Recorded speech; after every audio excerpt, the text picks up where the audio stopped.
If you want to predict how healthy someone will be in their 70s and 80s, forget their cholesterol numbers, forget the scale. The real predictor is something most doctors never test for, never mention, and never explain. It is called stem cell activity. And what the research shows about it will completely change the way you think about aging. Here is what most people believe. Stem cells are exotic. They cost thousands of dollars at specialty clinics. They are treatments for the wealthy, not something available to a retired school teacher or a grandfather who shops at a regular grocery store. That belief is wrong. And it may be costing people years of healthy life. After nearly 15 years working in clinical and preventive medicine, I have seen something that the mainstream health conversation consistently ignores. Your body already carries approximately 70 million stem cells right now. They are not gone. They are not used up. They are dormant, waiting. And certain specific foods can double the number of circulating stem cells in your bloodstream in as little as 30 days. Not supplements that cost $80 a bottle, not injections. Food available at any grocery store for a few dollars a day. In the next 14 minutes, I am going to show you exactly which 7 foods activate your body's natural stem cell production, the precise biological mechanisms that make this work, and the exact daily protocol you can begin tonight. Not next week, tonight. Before we go further, I want to ask you something simple. Drop a comment right now with just your age. That is all. Just your age. I want to see who is watching this, because what I'm about to share applies very differently depending on whether you are 62, 72, or 82.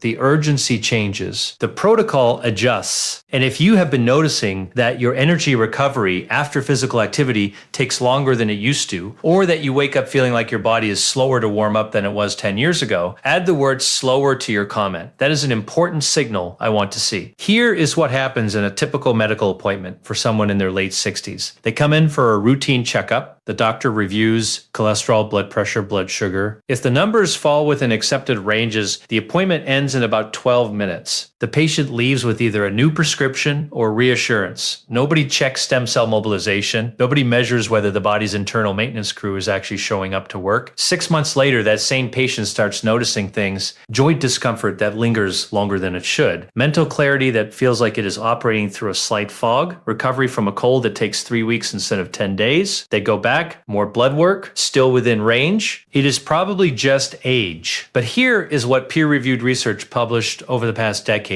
actually shows. These are not random symptoms. They are measurable consequences of declining stem cell activity. And that decline is in most cases nutritionally driven, which means it is correctable. Research from institutions including Harvard Medical School, Stanford, and the University of California has established clear connections between specific dietary compounds and stem cell mobilization rates. This is not fringe science. It is replicated, published research, and the gap between what that evidence shows and what patients hear in average clinical settings is significant. Now, if you are someone who wants to understand the why behind all of this, not just be handed a grocery list, then what I am about to explain will give you a completely different framework for thinking about aging and cellular health. Your body operates a permanent internal repair system. Think of it like a construction crew that lives inside you. When you are young, that crew is large, active, and constantly patrolling. A blood vessel develops stiffness. They address it. Cartilage shows early wear. They reinforce it. Inflammation begins building in a tissue. They move in to contain it. As you age, that crew does not disappear. All 70 million of them are still there, but they migrate to what you might think of as the break room. They are no longer patrolling actively. They are sitting dormant in your bone marrow, waiting for a signal strong enough to mobilize them. That signal comes from specific compounds in food called polyphenols, and within that family, a subgroup called proanthocyanidins. These molecules enter your bloodstream after digestion, travel to bone marrow receptor sites, and trigger a release mechanism. It is the biological equivalent of a factory alarm going off. The workers hear it, leave the break room, and go back to the job site. 3 distinct pathways drive this process. The first is direct stem cell mobilization. Proanthocyanidins bind to surface receptors on dormant stem cells and trigger their release into circulation. Once in the bloodstream, these cells navigate toward areas of damage. If there is micro damage in the heart muscle, they find it. If a joint is inflamed, they migrate there. This is targeted biological repair, not a random process. The second pathway involves chronic inflammation management. Inflammation itself is not the enemy. Short-term localized inflammation is how your body cleans up damage. The problem is when it becomes chronic, persistent low-grade inflammation is like a housekeeping crew that never leaves. Instead of cleaning, they start causing damage. The polyphenols in specific foods act as a dimmer switch, calibrating inflammation to the level where healing happens rather than the level where tissue breaks down. The third pathway is angiogenesis, your body's capacity to grow new blood vessels. Research from Harvard Medical School identified that specific dietary compounds stimulate production of vascular endothelial growth factor,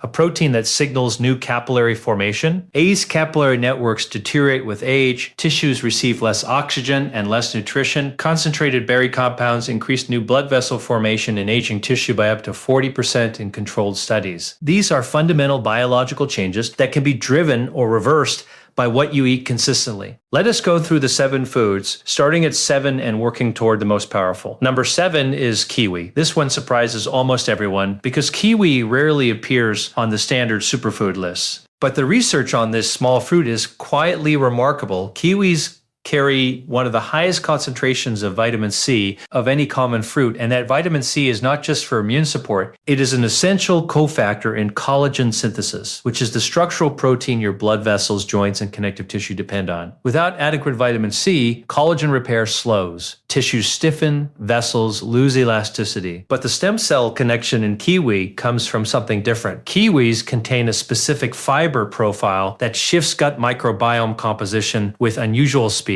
A study published in the Journal of Nutritional Science found that consuming 2 golden kiwis daily measurably altered gut bacterial populations toward more beneficial strains within 24 hours, not weeks. 24 hours, that is faster than almost any other single food. Why does gut composition matter for stem cells? Because 70% of your immune system resides in the gut wall. A healthier gut bacterial environment sends different signals to your immune system, which in turn influences the inflammatory environment that stem cells either thrive in or go dormant in. Kiwi is also notably low on the glycemic index. Unlike tropical fruits such as mango or pineapple that create rapid blood sugar spikes, kiwi delivers its nutrients without the glucose surge that drives a chronic inflammation cycle. Eat 2 golden kiwis daily. Golden varieties carry more lutein and produce less acid than green. If they are not available, green kiwis are a solid alternative. Number 6 is avocado. 1 medium avocado contains approximately 10 grams of fiber. To put that in context, that is more fiber than most people consume across all their meals combined in a given day. And this fiber is both soluble and insoluble, meaning it serves 2 distinct functions simultaneously. Soluble fiber feeds your gut bacteria directly. It becomes the substrate that beneficial bacterial strains ferment to produce short-chain fatty acids, particularly butyrate. Research from Stanford showed that butyrate reduces inflammatory markers by up to 60% in people with chronic low-grade inflammation. That is not a marginal improvement, that is a substantial systemic shift in soluble fiber. Meanwhile, supports the mechanical function of digestion, maintaining the gut wall integrity that keeps inflammatory signals from leaking into the bloodstream. The fats in avocado are predominantly monounsaturated oleic acid, the same category found in high-quality olive oil. These fats reduce cardiovascular inflammatory markers, support cell membrane fluidity, and critically enhance the absorption of fat-soluble antioxidants from other foods you eat. Alongside them, if you eat berries or dark chocolate with avocado on the same day, you absorb more of their active compounds. Eat 1 avocado most days of the week. Spread it on sourdough, add it to a salad, eat it directly from the skin with a pinch of sea salt. The preparation method matters far less than the consistency. Number 5 is mushrooms. Any mushroom counts here. White button, cremini, shiitake, oyster, portobello. The variety matters less than the consistency. Mushrooms contain a specific type of dietary fiber called beta-glucan. Beta-glucan does several things at once. It feeds beneficial gut bacteria. It directly stimulates immune cell activity. It promotes the growth of new blood vessels. And it activates stem cell mobilization through a pathway that does not require polyphenol metabolism. Researchers at Pennsylvania State University identified mushrooms as one of the highest dietary sources of a compound called ergothioneine, a powerful antioxidant that accumulates specifically in tissues under oxidative stress. Your body cannot synthesize ergothioneine independently. It can only come from diet, and mushrooms are by far the most concentrated available source. Here's what concerns me about the way most people think about mushrooms. Because they become soft when cooked, people assume their nutrient density is low. That assumption is backwards. The softening comes from structural fiber breaking down with heat. The beta-glucan remains entirely intact and becomes more bioavailable, not less. Incorporating Incorporate mushrooms into meals at least 4 times per week. Saute them in olive oil with garlic. Fold them into eggs in the morning. Add them to soups or grain bowls. The barrier to entry is low and the biological return is disproportionately high. Number 4 is tea. Green tea, black tea, oolong, white tea. All 4 contain high concentrations of polyphenols called catechins, and the longevity research on this category is among the most robust in nutritional science. A study conducted in China followed nearly 500,000 adults over 7 years. Those who consumed tea daily showed a 20% lower rate of cardiovascular disease and stroke, and a 22% lower rate of fatal cardiac events compared to non-tea drinkers. The effect was dose-dependent. More tea correlated with better outcomes up to approximately 3 cups per day. The catechin compounds in tea operate through the same stem cell mobilization pathway as dark chocolate polyphenols, but they also add a direct anti-inflammatory effect on vascular endothelial tissue. The blood vessels themselves become more flexible, more responsive, and better at regulating blood flow to all organs, including the brain. There is one critical preparation error that eliminates most of these benefits. Do not add dairy milk to your tea. The proteins in cow's milk form molecular bonds with polyphenols in the digestive tract, physically blocking absorption. Studies show that adding dairy to tea reduces polyphenol bioavailability by approximately 80%. You are drinking the tea, you are absorbing almost nothing of value from it. If you need to lighten your tea, use almond milk, oat milk, or any plant-based alternative. The problem is dairy protein specifically, not fat from plant sources. Drink at least 2 cups of tea daily. The same principle applies to black coffee, which contains its own beneficial polyphenol compounds. Keep it black. Number 3 is pomegranate. Pomegranates contain a compound called punicalagin, which is among the most potent antioxidants ever measured in a food source. When your gut bacteria metabolize punicalagin, they produce a compound called urolithin A. This is where the science becomes genuinely remarkable. Urolithin A has been shown in controlled studies to improve mitochondrial function and support cellular longevity at the level of the individual cell. Your mitochondria are the energy-producing structures inside every cell in your body. When mitochondrial function declines with age, cellular energy production drops. Cells become less efficient at repair. Stem cells, which are among the most energy-demanding cells in the body, become less active. Urolithin A essentially restores mitochondrial efficiency. It clears out damaged mitochondria through a process called mitophagy, making room for healthier functional ones. Human trials are ongoing, but early results consistently show improvements in muscle function, energy metabolism, and markers of cellular aging. The practical challenge with pomegranates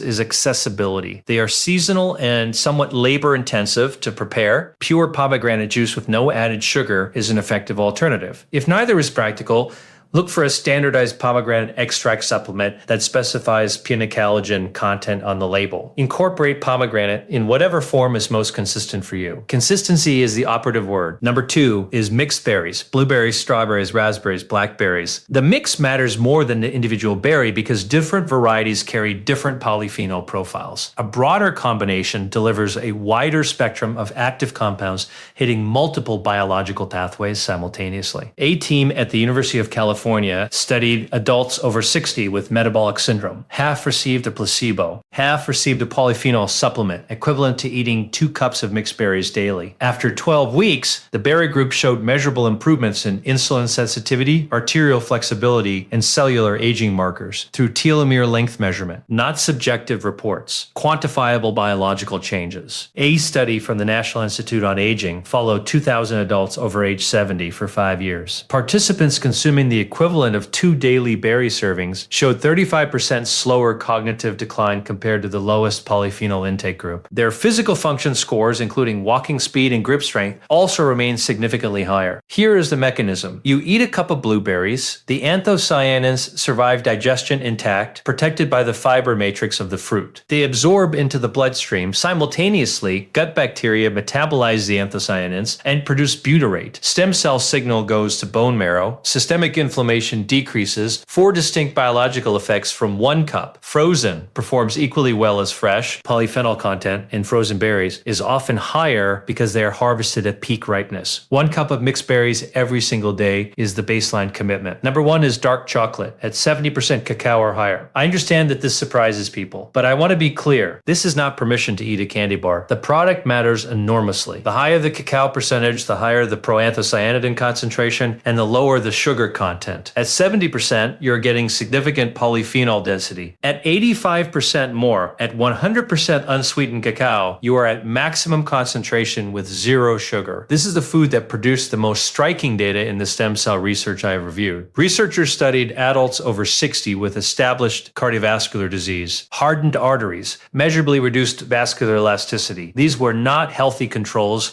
These were patients with documented structural heart issues. They consumed 2 cups of high cacao dark chocolate daily for 30 days. Their circulating stem cell counts were measured before and after using flow cytometry, a clinical grade laboratory measurement of actual cells in the bloodstream. After 30 days, stem cell counts in the bloodstream had nearly doubled. But the more important finding was what those activated stem cells did. They did not simply circulate passively. They targeted damaged arterial tissue. They migrated to sites of vascular injury and began repair. The researchers measured this using flow-mediated dilation, a clinical test of how effectively blood vessels expand and contract. In these 60-year-old patients with heart disease, vascular function improved to levels typically measured in people 20 to 30 years younger. The mechanism runs through those proanthocyanidin molecules binding to stem cell surface receptors in bone marrow and triggering mobilization. It is a direct chemical signal from food to dormant cells. 2 small squares of dark chocolate daily, approximately 30 grams after lunch or as an afternoon snack, not after dinner, because timing interacts with your body's overnight repair cycle. The higher the cacao percentage you can tolerate, the more biological return you get. Here is what I want you to understand before we talk about the protocol. You are not broken. Your body is not failing irreversibly because of your age. The patients I have worked with who are genuinely thriving in their 70s and 80s are not genetically special. They are not unusually lucky. They are consistently doing small, specific things that keep their body's repair systems active. What most people have absorbed, directly or indirectly, is that aging means inevitable decline. That expectation is not just inaccurate. It is harmful because it prevents people from taking steps that would actually make a difference. The research is clear. Stem cell activity can be doubled in 30 days through dietary changes. Cardiovascular disease has been measurably reversed in clinical settings. Early stage cognitive decline can be slowed. These are published outcomes from controlled studies, not hopeful theories. You have more control over your biological trajectory than you have been led to believe. Here's the exact protocol. 7 components. Start with 2 or 3 and build from there. 1 cup of mixed berries every day, fresh or frozen, with breakfast blended into a smoothie or as a mid-morning snack. Non-negotiable foundation, 2 small squares of dark chocolate at 70% cacao or higher. After lunch or in the afternoon, not after dinner, your body's repair systems are most active during sleep, and you want polyphenols processed and available before that window opens, not competing with late digestion. 2 cups of tea daily without dairy, green, black, oolong, or white. The catechin content varies slightly by type, but all 4 deliver the core benefit. 1 to 2 golden kiwis daily, eaten about an hour before bed if possible. Their serotonin precursor content supports deeper sleep, and deeper sleep is when cellular repair peaks. Mushrooms at least 4 times per week, any variety, sautéed, folded into eggs, added to soups. The preparation method is less important than the frequency. 1 avocado most days. It enhances absorption of polyphenols from everything else you are eating. Think of it as a delivery amplifier for the rest of the protocol. Pomegranate in whatever form you can sustain consistently. Fresh seeds, pure juice, or standardized extract. The consistency matters more than the form. 3 practical notes the research supports. Avoid heavy meals within 3 hours of bedtime. When digestion runs at full load during sleep, energy is diverted away from cellular repair. A small handful of nuts after dinner is fine. A full meal is not. Hydration matters. Every cellular process here requires water as a transport medium. Your urine should be pale yellow. Dark means dehydrated. Clear means overhydrated. Pale yellow is the target. Consistency beats perfection by a wide margin. The biggest pattern that undermines results is people who commit for 4 days, see no immediate change, and stop. Stem cell activation and anti-inflammatory effects are cumulative. You are not taking a fast-acting medication. You are shifting your body's baseline operating state. At 30 days of consistent intake, studies show measurable changes in stem cell counts and inflammatory markers. At 90 days, those changes compound significantly. Let me bring all of this together. Your body contains approximately approximately 70 million stem cells capable of being activated through specific dietary compounds. 7 foods drive this process through multiple biological pathways simultaneously. Mixed berries trigger stem cell mobilization and gut microbiome improvement. Dark chocolate with high cacao content directly doubles circulating stem cells in 30 days. Tea compounds protect vascular tissue and reduce systemic inflammation. Kiwi shifts gut bacterial composition within 24 hours. Mushrooms provide beta-glucan and ergothioneine that no other food delivers at the same concentration. Avocado amplifies absorption of every other compound on this list. Pomegranate drives mitochondrial repair at the cellular level through urolithin A production. These are not 7 separate interventions. They are 7 overlapping systems working on the same outcome through complementary pathways. Drop the word activated in the comments if this gave you something useful. Today, I read them all. Think of one person you know who has accepted that their fatigue or slower recovery is simply part of aging. Send them this video. That single action may matter more than you realize. Subscribe to this channel. The goal here is to deliver research-grounded health information about aging that most people only encounter after something has already gone wrong. You deserve to know it before that point. In the next video, I am going to cover the specific morning habits that silently disrupt insulin sensitivity after age 60 and how that disruption accelerates exactly the kind of cellular aging we discussed here. If stem cell activation matters to you, that video will matter even more. This video is for educational and informational purposes only. It is not intended as medical advice. Any changes to your diet or health management should be discussed with a qualified healthcare provider. The research reference reflects published findings in peer-reviewed journals and does not constitute personalized medical guidance.